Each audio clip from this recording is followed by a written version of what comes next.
नमस्कार और हमारे आज के सत्र में स्वागत है। आज हम कानून की दुनिया के दो ऐसे शब्दों पर थोड़ी गहराई से बात करेंगे जो सुनने में शायद एक जैसे लगें पर हैं बिल्कुल अलग। गलत अवरोध यानी रॉन्गफुल रिस्ट्रेंट और गलत कारावास यानी रॉन्गफुल कन्फाइनमेंट। ये सिर्फ भारी भरकम कानूनी शब्द नहीं है, यह उन कामों के बारे में है जो किसी की आज़ादी को छीनते हैं और हमारा कानून इन्हें बहुत बहुत गंभीरता से लेता है। हमारे सामने अवरोधन और गलत कारावास के कानूनी प्रावधानों से जुड़े कुछ अंश हैं और हमारा मकसद है इन कानूनी बारीकियों को खोलकर समझना। मतलब ये असल में कहते क्या हैं, इन दोनों में फर्क क्या है और इनके नतीजे क्या हो सकते हैं। ये सोचना भी दिलचस्प है कि किसी को सिर्फ रास्ते में आगे बढ़ने से रोकना और किसी को मान लीजिए कमरे में बंद कर देना कानून की नज़र में कितना अलग हो सकता है। तो चलिए इस गुत्थी को सुलझाते हैं। शुरुआत करते हैं गलत अवरोध से। आखिर ये है क्या? कानूनी भाषा कहती है कोई भी व्यक्ति जो स्वेच्छा से किसी भी व्यक्ति को इस तरह से रोकता है कि उस व्यक्ति को किसी भी दिशा में जाने से रोका जा सके जिसमें उस व्यक्ति को जाने का अधिकार है, उसे गलत तरीके से रोकना कहा जाता है। तो यहाँ दो बातें जरूरी हैं। एक तो स्वेच्छा से रोकना मतलब जानबूझकर, और दूसरा उस दिशा में जाने का अधिकार होना। स्रोत में एक उदाहरण भी है सीधा सा। जैसे एक रास्ते को रोकता है जिसे जेड को निकलने का हक है और ए को मतलब दिल से ऐसा नहीं लगता कि उसे रास्ता रोकने का कोई कानूनी अधिकार है, फिर भी वो रोकता है तो जेड को निकलने से रोक दिया। यहां ए ने जेड को गलत तरीके से रोका, लेकिन इसमें वो सद्भावना वाली बात भी है ना, एक अपवाद। बिल्कुल, ये बहुत महत्वपूर्ण है। धारा 126(1) का अपवाद यही कहता है कि अगर कोई व्यक्ति किसी जमीन या पानी पर बने किसी निजी रास्ते को रोकता है और वो सच में मतलब पूरी ईमानदारी से ये मानता है कि उसे ऐसा करने का कानूनी अधिकार है, भले ही असल में ना हो, तो ये इस धारा के तहत अपराध नहीं माना जाएगा। यहाँ जो शब्द है सद्भावनापूर्वक विश्वास या जेन्युइन बिलीफ, वो कुंजी है। सिर्फ किसी को रोकना नहीं, रोकने वाले के मन में अपने अधिकार का एक वास्तविक विश्वास होना चाहिए, चाहे वो गलत ही क्यों ना हो। अच्छा, समझ गया। तो मतलब अगर कोई पूरी ईमानदारी से सोचता है कि भाई ये मेरी जमीन है, यहां से कोई नहीं गुजरेगा, तो शायद वो बच जाए, भले ही वो गलत हो तकनीकी रूप से। तो मूल बात ये हुई कि गलत अवरोध किसी एक दिशा में जाने से रोकने के बारे में है। मान लीजिए कोई सड़क पर जा रहा है और उसे सिर्फ सीधे जाने से रोक दिया, पर वो दाएं बाएं या पीछे जा सकता है। हाँ बिल्कुल, ये एक आंशिक रुकावट है, पूरी तरह से कैद नहीं। और अगर कोई ऐसा करता है तो सजा क्या है? इसकी सजा गलत कारावास के मुकाबले काफी हल्की है।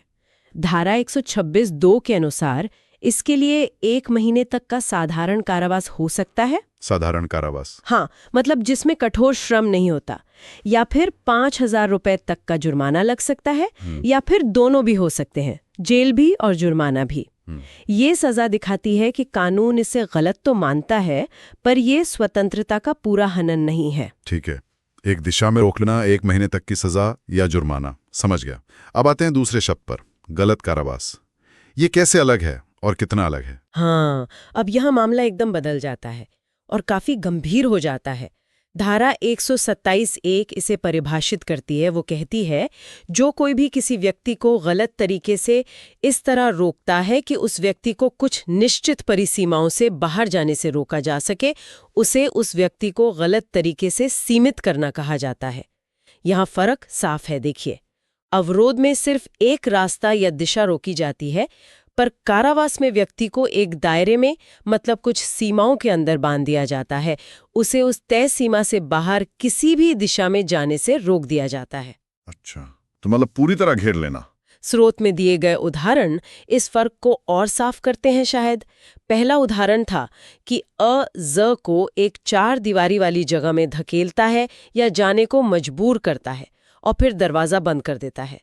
अब ज उस 4 दीवारी से बाहर निकल ही नहीं सकता, किसी भी तरफ नहीं। बिल्कुल, ये क्लासिक उदाहरण है गलत कारावास का, शारीरिक रूप से कैद कर देना। और दूसरा उदाहरण तो और भी पेचीदा है। हाँ, एक इमारत के सारे दरवाजों पर हथियारबंद गार्ड खड़े कर देता है और जेड से कहता है कि अगर बाहर निकलने की कोशिश की तो गार्ड गोली चला देंगे। यहाँ कोई ताला नहीं लगा है, कोई दीवार नहीं है असल में। सही। लेकिन यहाँ डर और धमकी से एक अदृश्य सीमा बना दी गई है। जेड को पता है कि वो बाहर निकलने की कोशिश करेगा तो नतीजा गंभीर होगा, तो वो बाहर नहीं जा सकता। ये भी उतना ही गलत कारावास है जितना कि ताला लगा देना। कानून इससे भी वैसे ही देखता है। तो मतलब शारीरिक रोक हो या मानसिक दबाव या डर से रोक हो, अगर किसी को एक सीमा से बाहर जाने से पूरी तरह रोक दिया तो वो कारावास है। बिल्कुल सही। यहाँ मुख्य अंतर है प्रतिबंध की हद का, या कहें तो मात्रा का। अवरोध आंशिक रूप से आजादी रोकता है, एक रास्ता बंद करके, लेकिन कारावास या परिरोध वो व्यक्ति की घूमने फिरने की आजादी को पूरी तरह से छीन लेता है, उसे एक तयशुदा इलाके में कैद कर देता है। यूं कहें कि अवरोध एक लाइन है जिसे पार नहीं करना, और कारावास एक पूरा घेरा है जिसके बाहर नहीं जा सकते। हाँ, ये अच्छा तरीका है इसे समझने का। ये तो वाकई बहुत ज्यादा गंभीर लगता है, किसी को पूरी तरह कैद कर देना। तो जाहिर है इसके लिए सजा भी ज्यादा सख्त होगी। स्रोत में तो कई अलग अलग स्थितियां बताई गई लगती हैं। पहले सामान्य गलत कारावास की सजा क्या है, मतलब बिना किसी और झमेले के? हाँ, सामान्य गलत कारावास के लिए धारा 127(2) के तहत सजा है 1 साल तक की कैद। और ये कैद साधारण भी हो सकती है या कठोर भी, मतलब सपरिश्रम कारावास। अच्छा, तो इसमें मेहनत भी करवाई जा सकती है जेल में? हाँ, और इसके साथ या इसकी जगह पर 5,000 रुपए तक का जुर्माना भी हो सकता है, या दोनों। तो आप देखिए, अवरोध में अधिकतम 1 महीना था, यहाँ सीधे 1 साल। हाँ, ये तो बहुत बड़ा जंप है, 1 महीने से सीधे 1 साल। ये साफ दिखाता है कि कानून इसे कितना ज्यादा गंभीर मान रहा है। क्या कैद की अवधि भी सजा पर असर डालती है? मतलब किसी को अगर ज्यादा दिनों तक बंद रखा गया तो? हाँ बिल्कुल, ये बहुत महत्वपूर्ण बिंदु है। कानून इस बात को बहुत संजीदगी से लेता है कि किसी व्यक्ति को उसकी आज़ादी से कितने समय तक दूर रखा गया है। अवधि जितनी लंबी होगी, सजा उतनी ही कठोर होती जाएगी, क्योंकि हर गुजरते दिन के साथ पीड़ित पर उसका असर बढ़ता जाता है, मानसिक, शारीरिक, हर तरह से। तो क्या है ये बढ़ी हुई सजाएं? अगर ज्यादा दिन कैद रखा तो? देखिए, धारा 127(3) कहती है कि अगर किसी को 3 दिन या उससे ज्यादा समय के लिए गलत तरीके से कैद रखा जाता है, सिर्फ 3 दिन? हाँ, 3 दिन या उससे अधिक, तो सजा बढ़कर 3 साल तक की कैद हो सकती है, या फिर 10,000 रुपए तक का जुर्माना, या दोनों। बाप रे, 3 दिन से ज्यादा में सीधे 3 साल तक, ये तो काफी सख्त है। जी, 3 दिन सुनने में कम लग सकते हैं, पर किसी की आजादी छीनना 3 दिन के लिए भी बहुत गंभीर बात है कानून की नजर में। और अगर 10 दिन या उससे भी ज्यादा बंद रखा गया हो तब क्या? तो कानून और भी सख्त हो जाता है। धारा 127 के 4 के मुताबिक अगर गलत कारावास 10 दिन या उससे ज्यादा समय तक चलता है तो सजा 5 साल तक की कैद हो सकती है, और साथ में जुर्माना भी देना होगा। और साथ में मतलब जुर्माना देना ही पड़ेगा, ऑप्शनल नहीं है? बिल्कुल। यहाँ और शब्द का इस्तेमाल हुआ है जिसका मतलब है कैद के साथ जुर्माना अनिवार्य है, और वो जुर्माना भी कम से कम 10,000 रुपए का होगा। न्यूनतम राशि तय है। अच्छा, तो 5 साल तक की कैद और कम से कम 10,000 का जुर्माना, ये तो बहुत ही गंभीर परिणाम है। जी, ये दिखाता है कि लंबे समय तक किसी की आजादी छीनना कितना बड़ा अपराध माना जाता है। तो ये तो हुई अवधि की बात। इसके अलावा भी क्या कुछ और परिस्थितियां हैं जो इस अपराध को और संगीन बना देती हैं? जैसे स्रोत में धारा 127(5) का जिक्र है, अगर किसी को छोड़ने का कानूनी आदेश आ गया हो, जैसे कोर्ट का ऑर्डर, फिर भी उसे कैद में रखा जाए। हाँ, ये एक बहुत ही गंभीर स्थिति है और कानून इससे कतई बर्दाश्त नहीं करता। धारा 127(5) इसी बारे में है।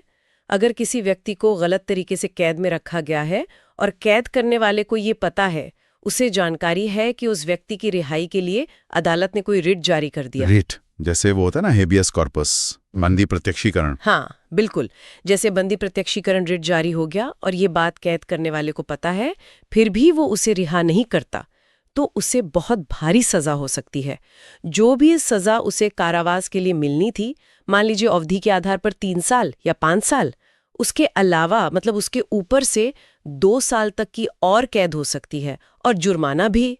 अरे बाप रे, मतलब अगर किसी ने मान लीजिए 11 दिन कैद रखा तो 5 साल प्लस जुर्माना तो था ही, और अगर उसे पता था कि कोर्ट ने छोड़ने का आदेश दिया है तो 5 + 2 7 साल तक की सजा और जुर्माना हो सकता है। जी हाँ, ये सजा जुड़ जाएगी। एडिटिव है। ये तो सीधे सीधे कानून की अदालत की अवमानना हो गई। बिल्कुल, ये प्रावधान यही दिखाता है कि कानून न सिर्फ व्यक्ति की स्वतंत्रता की रक्षा करता है, बल्कि अपने प्रक्रियाओं और अदालती आदेशों के सम्मान को भी बहुत गंभीरता से लेता है। इसे नजरअंदाज करना अपने आप में एक गंभीर अपराध है। और वो गोपनीयता वाली बात, धारा 127(6), अगर कारावास को छिपाने की कोशिश की जाए। हाँ, ये भी एक ऐसा फैक्टर है जो अपराध को और गंभीर बना देता है। धारा 127(6) उस स्थिति के बारे में है जहां कारावास इस इरादे से किया जाता है कि उसे गुप्त रखा जाए।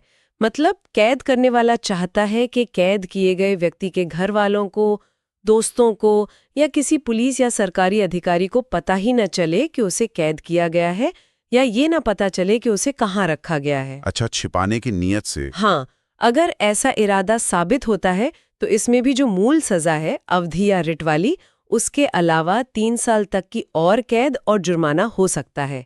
यहाँ जोर छिपाने के इरादे पर है।